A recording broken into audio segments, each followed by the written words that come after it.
Sebanyak 10.000 paket sembako bantuan dari Presiden Republik Indonesia, Joko Widodo, diterima pemerintah Kota Makassar di Gudang Bulog, Makassar.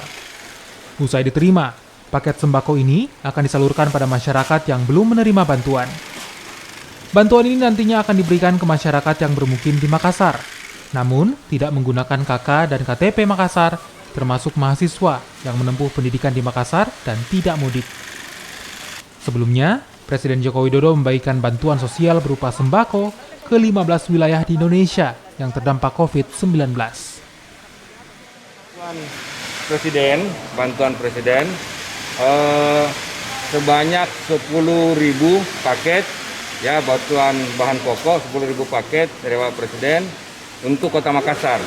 Isinya 10 kg beras, 1 kilogram gula, 1 liter minyak, beserta 1 kotak teh celup.